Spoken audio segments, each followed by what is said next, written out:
Hello traders, welcome to TVM trading. எல்லாரும் எப்படி இருக்கீங்க? எல்லாரும் நல்லா இருப்பீங்கன்னு நம்புகிறேன். நானும் நல்லா இருக்கேன். ஸோ நம்ம இன்னைக்கு என்ன பார்க்க போகிறோம் அப்படின்னா, எஃப்ஐடிஐ டேட்டா, நிஃப்டியோட கீ பாயிண்ட்ஸு, அப்புறமேட்டு ப்ரீவியஸ் டே ஹை லோ அந்த டீட்டெயில்ஸ் பற்றிலாம் பார்க்கலாம்.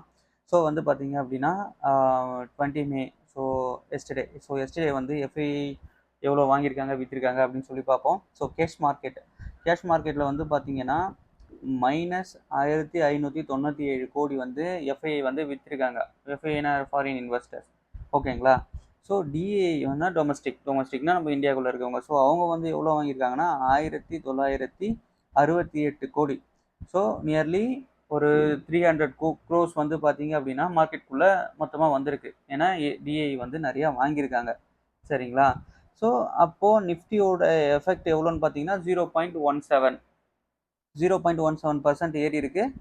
இந்த டிஏயால் இருக்கலாம், இல்லை நம்மளோட ரீட்டைல் ட்ரேடர்ஸால் இருக்கலாம். ஓகே, ஸோ இப்போ வந்து ஆப்ஷன்ஸ் பற்றி பார்ப்போம். ஆப்ஷன்ஸில் என்ன நடந்திருக்குன்னு சொல்லி பார்த்தீங்க அப்படின்னா, ஆப்ஷன்ஸ் வந்து பார்த்தீங்க அப்படின்னா எஃப்ஐ வந்து பார்த்தீங்கன்னா 16,000 கோடி கிட்டத்தட்ட. லாக் அவுட் ஆகிடுச்சு, ஒரு நிமிஷம்.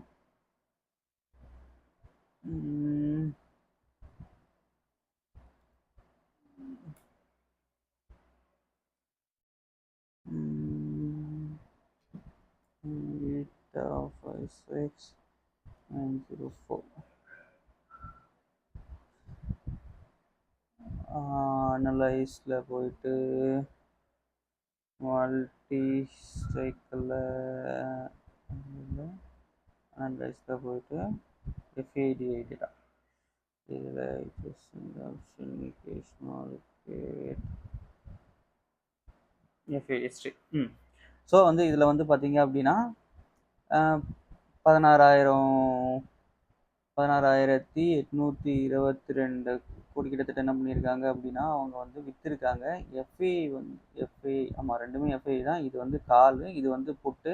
இதில் வந்து 49,000 வந்து செல் பண்ணியிருக்காங்க. ஸோ இதுவும் செல்லு தான், இதுவும் செல்லு தான்.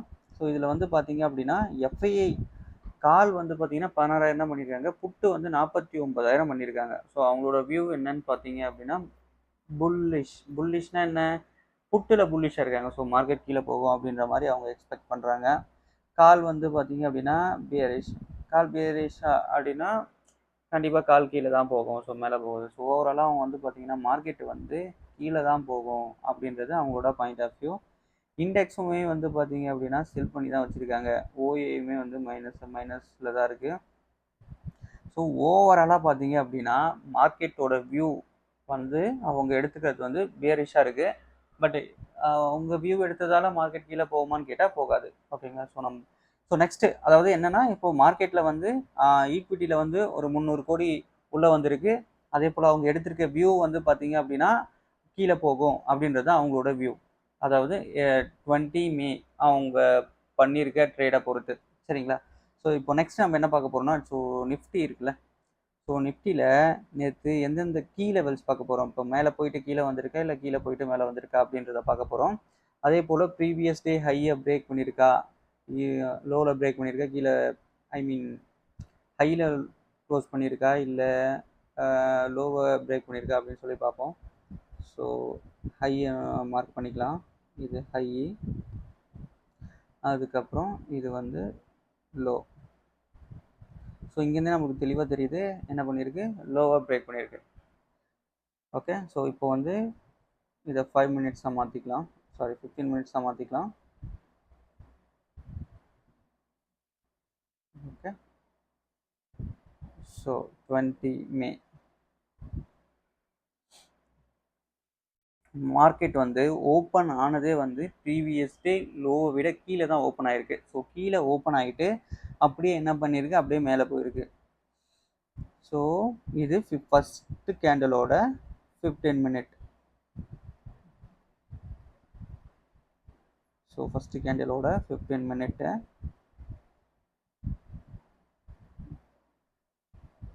ஓகே, ஸோ ஃபஸ்ட்டு கேண்டலோட 15 மினிட்ஸ் நீங்கள் ஹை லோ க்ளோஸ்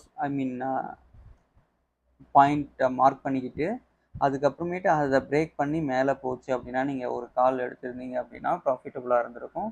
இது இன்னும் அந்த 15 மினிட் கேண்டிலோட லோவை பிரேக் பண்ணி கீழே போயிட்டு இருந்தது அப்படின்னா நீங்கள் புட்டை எடுத்திருந்தீங்கன்னா பை பண்ணியிருந்தீங்கன்னா ப்ராஃபிட்டபுளாக இருந்திருக்கும். ஓகேங்களா, இதுதான் நம்மளுடைய அந்த எஸ்டர்டே 15 மினிட்ஸ் கேண்டலோட ஒரு சின்ன ஸ்ட்ராட்டஜி மாதிரி. ஸோ ஃபஸ்ட் 15 மினிட் கேண்டில் நீங்கள் எடுத்தோன்னே என்ட்ரி கொடுக்காம வெயிட் பண்ணிவிட்டு அதுக்கப்புறமேட்டு மேலே போகுதா அப்படின்னு சொல்லி பார்த்துட்டு, ஐ மீன் ஃபஸ்ட் கேண்டில் பிரேக் பண்ணி மேலே போகுதான்னு பார்த்துட்டு ஒரு கன்ஃபர்மேஷன் எடுத்துகிட்டு நீங்கள் கொடுத்துருந்தீங்க அப்படின்னா ஓகே, இது வந்து ஃபைன் தான். ஸோ ஓப்பன் ஆகும்போதே ப்ரீவியஸ் டே லோவை விட கீழே ஓப்பன் ஆகிட்டு அதுக்கப்புறமா கொஞ்சம் கொஞ்சமாக மேலே போயிருக்கு. பட் ப்ரீவியஸ் டே ஹையை வந்து என்ன பண்ணலை, பிரேக் பண்ணலை, அது பாதியிலேயே முடிஞ்சிருச்சு. சரிங்களா? ஓகே, ஸோ நெக்ஸ்ட் வந்து என்ன என்ன பார்க்கலாம் அப்படின்னா,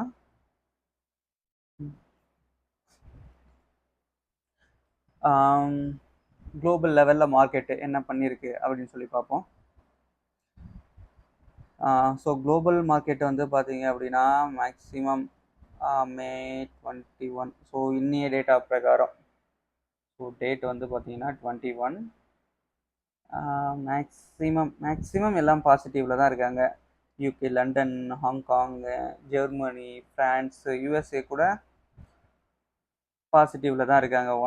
1.54%. ஸோ லண்டனில் வந்து 0.9%, ஹாங்காங் வந்து 0.56, ஜெர்மனி வந்து 1.38, ஃப்ரான்ஸ் 1.70 ப்ளஸ். நான் சொல்கிறது எல்லாமும் ப்ளஸ்.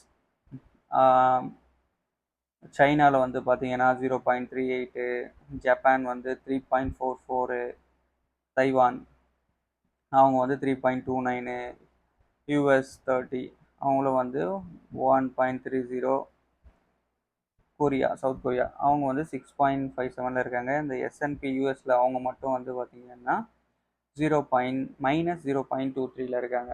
ஸோ ஓவராலாக மார்க்கெட் வந்து பார்த்தீங்க அப்படின்னா குளோபல் மார்க்கெட் வந்து பாசிட்டிவாக தான் இருக்குது. சரிங்களா? இப்போது இன்னொன்று பார்ப்போம். என்னென்னா, நேற்று மோஸ்ட் ட்ரேடட், அதாவது நேற்று எவ்வளோ நிறையா பை பண்ணாங்க எந்தெந்த ஸ்டாக்ஸ் அப்படின்னு சொல்லி பார்த்தோம்னா ரிலையன்ஸ் இண்டஸ்ட்ரீஸ். ஸோ ரிலையன்ஸ் இண்டஸ்ட்ரீஸில் வந்து பார்த்தீங்க அப்படின்னா எத்தனை கோடி வால்யூம் ட்ரேட் ஆகிருக்கு அப்படின்னு பார்த்தீங்கன்னா 1, 10, 100, 1000, 10 லட்சம் கோடி, 1,32,00,000 ஸ்டாக்ஸ் வந்து விற்றிருக்காங்க, வாங்கியிருக்காங்க, ட்ரேட் நடந்திருக்கு. அதோட வேல்யூ வந்து பார்த்தீங்கன்னா 1801 கோடி, 1801 கோடி அளவுக்கு ட்ரேட் நடந்திருக்கு. ரிலையன்ஸ் இண்டஸ்ட்ரீஸ் பார்த்தீங்க அப்படின்னா அதுதான் மெஜாரிட்டியான ஒரு வெயிட்டேஜை ஹோல்ட் பண்ணுது நிஃப்டி 50ல். ஸோ அது மேலே ஏறினாலே மேக்ஸிமம் வந்து நிஃப்டி 50யும் மேலே ஏறதுக்கான வாய்ப்பு நிறையா இருக்குது. ஸோ நெக்ஸ்ட்டு வந்து யார் நிறையா ட்ரேட் ஆகிருக்காங்க அப்படின்னு பார்த்தீங்கன்னா டாடா ஸ்டீலு. அவங்க வந்து 1173 கோடி வந்து ட்ரேட் ஆகியிருக்காங்க. வால்யூம் வந்து பார்த்தீங்க அப்படின்னா 5,66,00,000 வால்யூம் வந்து ட்ரேட் ஆகிருக்கு. ஆனால் அது வந்து அதோட பர்சன்டேஜ் வந்து -1.09 வந்து கீழே இறங்கியிருக்கு நேற்று. ரிலையன்ஸ் வந்து பார்த்தீங்க அப்படின்னா +2.80 மேலே ஏறி இருக்காங்க. சரிங்களா? ஸோ நெக்ஸ்ட் அடுத்தபடியாக சிடிஎஸ்எல், ஆர்ஐடிஎஸ் ரைட்ஸ் அப்படின்னு சொல்லி அந்த ஸ்டாக்கு, அதுக்கடுத்து இன்ஃபோசிஸு, அப்புறம் 361, பிஜி எலக்ட்ரோபிளாஸ்ட். ஸோ இந்த மாதிரி ஸ்டாக்ஸ்லாம் நெக்ஸ்ட்டு வந்து அதிகமாக ட்ரேட் நடந்திருக்கு. சரிங்களா? ஸோ நேற்று நிறையா ப்ளட்ஜ் பண்ண ஸ்டாக் எதுனா, ப்ளட்ஜ்னா என்னன்னு தெரியும், அடமானம் வச்ச ஸ்டாக். அவங்க வந்து பார்த்தீங்கன்னா கோல் இண்டியா, அப்புறம் ஐஆர்எஃப்சி, அப்புறம் டிசிஎஸ்ஸு, அப்புறம் டாடா மோட்டர்ஸ், அப்புறம் எட்டர்னல், ஐஆர்டிசி. ஸோ இந்த மாதிரி ஸ்டாக்ஸ் வந்து பார்த்தீங்க அப்படின்னா ப்ளட்ஜ் பண்ணியிருக்காங்க. அதுக்கப்புறம் ஸ்டாக்ஸ் இன் நியூஸ். ஸோ எந்தெந்த ஸ்டாக்ஸ்லாம் நியூஸ் இருக்குதுன்னு பார்த்தீங்கன்னா நம்ம JSW energy, Radico Khaitan, Godrej industries. So இதெல்லாம் நியூஸ் இருக்குன்னு சொல்கிறாங்க. ஸோ என்ன நியூஸ் இருக்குன்னு சொல்லி பார்த்துருவோம். ஜேஎஸ்டபிள்யூ எனர்ஜி,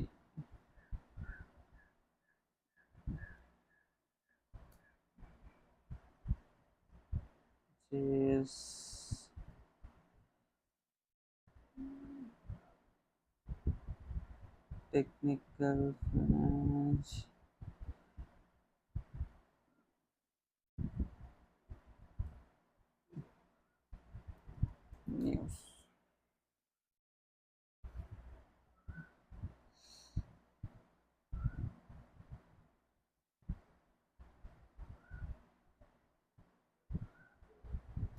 ஸோ ஜேஎஸ்டபிள்யூஸ் எனர்ஜி வந்து பார்த்தீங்க அப்படின்னா 3150 கோடிக்கு ஒரு டீல் ஒன்று பண்ணியிருக்காங்க. ஸோ அதனால் அந்த மார்க்கெட் வந்து மேலே போகிறதுக்கான ஐ மீன் தட் எனர்ஜி அந்த ஸ்டாக் வந்து மேலே போகிறதுக்கான வாய்ப்புகள் நிறையா இருக்குது. ஸோ இன்னொன்று சொல்ல மறந்துட்டேன். ஸோ வந்து பார்த்தீங்க அப்படின்னா இப்போது எஃப்ஐடிஐ வந்து ஃபியூச்சர் அண்ட் ஆப்ஷன்ஸில் என்ன பண்ணியிருக்காங்க அப்படின்னு சொல்லி பார்த்துருவோம். ஓகே, ஸோ இது வந்து நேற்று டேட்டா, ஸோ 20 மே டேட்டா. ஸோ எஃப்ஐஐ ஃபியூச்சர்ஸில் என்ன பண்ணியிருக்காங்க, ஆப்ஷன்ஸில் என்ன பண்ணியிருக்காங்கன்னு சொல்லி பார்ப்போம். ஸோ இண்டெக்ஸ் ஃபியூச்சர்னா தெரியும்ல, நிஃப்டி பேங்க் நிஃப்டி, அதில் வந்து பார்த்தீங்க அப்படின்னா அவங்க வந்து நெகட்டிவ் வியூ எடுத்திருக்காங்க. மீடியம் பேரிஷ்னு இருக்குது பார்த்தீங்களா. ஸோ நெகட்டிவ் வியூ எடுத்திருக்காங்க. அவங்களோட சேஞ்ச் வந்து பார்த்தீங்கன்னா ஐ மீன் சேஞ்ச் இன் த சென்ஸ் செல் பண்ணியிருக்காங்க. மைனஸ் நிஃப்டி வந்து எவ்வளோ விற்றுருக்காங்கன்னா 5303 செல் பண்ணி வச்சுருக்காங்க. ஸோ நெக்ஸ்ட்டு வந்து பேங்க் நிஃப்டி, அதுவும் செல் பண்ணி தான் வச்சுருக்காங்க. ஃபின் நிஃப்டி இண்டிசிசிவ்னா டிசிஷன் எடுக்கல அவங்க, ஐ மீன் பெருசாக எந்த வியூவும் எடுக்கல. அதே போல் ஆப்ஷன்ஸில் வந்து பார்த்தீங்க அப்படின்னா பியரிஷ் வியூ தான் எடுத்திருக்காங்க. புட் ஆப்ஷனில் அவங்க டிசிஷன் எதுவும் எடுக்கலை. ப்ரோனா யாருன்னா நல்லா ட்ரேட் பண்ணக்கூடியவங்க, அவங்க வந்து பார்த்தீங்க அப்படின்னா என்ன பண்ணியிருக்காங்க, கால் ஆப்ஷன் வந்து புல்லிஷில் இருக்காங்க. அதாவது மார்க்கெட் மேலே போகும் அப்படின்ற வியூ எடுத்திருக்காங்க. என்ன டேட்டா பிரகாரம்னு பார்த்தீங்கன்னா 20 மே டேட்டா பிரகாரம்.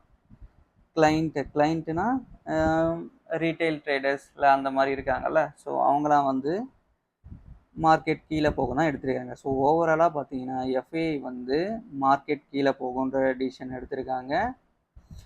ப்ரோ ஆப்ஷன் ட்ரேடர்ஸ், ஐ மீன் ப்ரோ ட்ரேடர்ஸ் இருக்காங்கல்ல, அவங்க வந்து பார்த்தீங்கன்னா மார்க்கெட் மேலே போகுன்ற டிசிஷன் எடுத்திருக்காங்க நேற்று. ஸோ லெட்ஸ் வெயிட், என்ன மார்க்கெட் இன்னைக்கு எப்படி கீழே போகுதா மேலே போகுதான்னு சொல்லி பார்ப்போம். ஓகே, ஸோ இந்த இன்ஃபர்மேஷன்லாம் உங்களுக்கு யூஸ்ஃபுல்லாக இருந்திருக்கும்னு நம்புகிறேன். ஸோ யூஸ்ஃபுல்லாக இருந்துச்சுன்னா சப்ஸ்கிரைப் பண்ணுங்கள். ஓகே, இன்னும் ஏதாச்சும் என்ஹான்ஸ்மெண்ட் பண்ணணும்னா சொல்லுங்கள், நம்ம அதுக்கு ஏற்ற மாதிரி பண்ணலாம். ஓகே, நன்றி, வணக்கம், தேங்க்யூ.